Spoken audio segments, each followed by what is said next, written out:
Good evening, everyone. I'm going to post a link in the About video.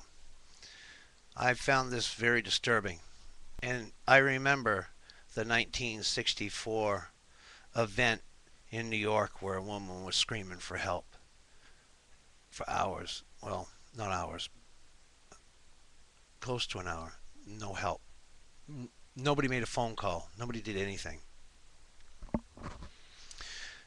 This video is posted by the New York Post. I've downloaded it, but I don't think I can upload it to here without getting hit with copyright violation.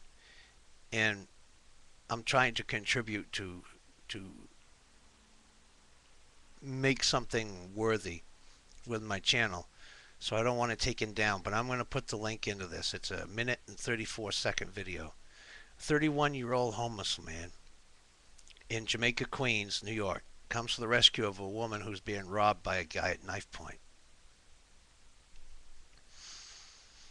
He comes back into the full view of the camera and falls face down. Multiple people pass him by. People stop and take pictures of him. One person shakes him. An hour and 20 minutes later, the fire department shows up. And the reason I'm bringing this up is, I've been talking, and a lot of you as well have been talking about, well, we need change. And I'm saying we need change on a personal level, holding ourselves accountable and responsible for everything about our life. And what I'm seeing here is that it's not just New York issue. Believe me, it's not.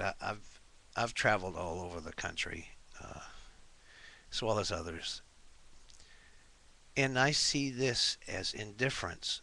But the indifference comes from the people's morals, values, and character have changed to where they've become predators. You have to be a predator to walk by a man that is bleeding out on a sidewalk and not offer him help. So let's just hope that if this is the majority of what we can expect from our fellow citizens, that'll something will happen that'll change it around.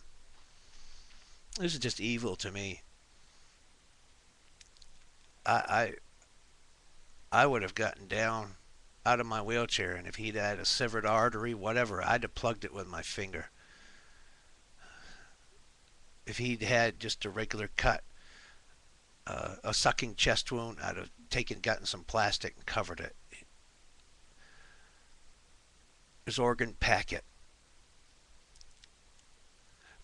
But this is not, like, I want to repeat this. This is not about New York, even though it happened in New York, because this is everywhere. It's in any state, any city, in any country. And this illustrates what I'm saying about how they've stripped our humanity away from us to where it's not even worthy of a glance to have seeing somebody die in front of you on the street like that. I really can't go on more about this. Just those of you who are righteous and good people, you don't need to hear any of what I've got to say. And for those of you that maybe haven't quite got it yet, but you're well on your way, think about that man and the compassion he had. Here he was homeless, and he put his life on the line to help a young lady. And see, that is where I'm at in my head.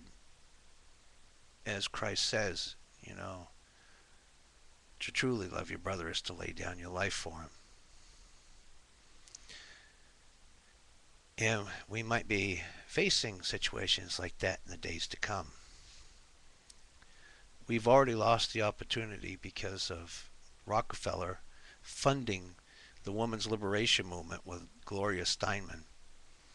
And the mothers we're driven, forced because of the increasing cost to go out and work instead of the most sacred, the most valuable job, that of being a mother. And so we've had children for years now, since the 80s I know of, latchkey kids, they called them back then, without any good examples of how they are to be a good human being, a righteous human being, somebody they can be proud of themselves or others can be proud of them. It just makes me want to cry to see this video. So I'm going to close here. And I just got back from the store a little bit. I'm going to be continuing with the AOL emails first because I have 133. They keep coming in. You guys with the music, I'll be going through that tonight as well. Uh, Whenever I do, I rate and comment, or just rate. Jason's a good artist, but I got to get on to something different and keep on with these emails and keep in touch with you. Otherwise, we're just, there's no sense in us missing each other trying to do something. I can't.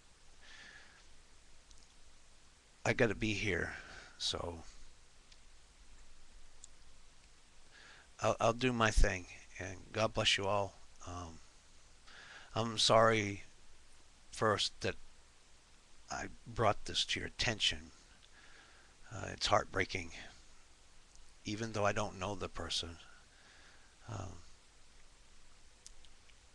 but maybe we can see somebody in our community that we can reach out to and stop them from going down the path of this person with a knife.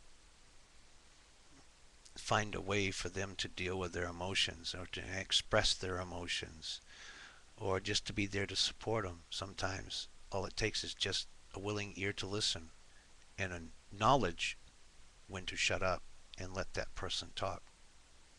God bless you all.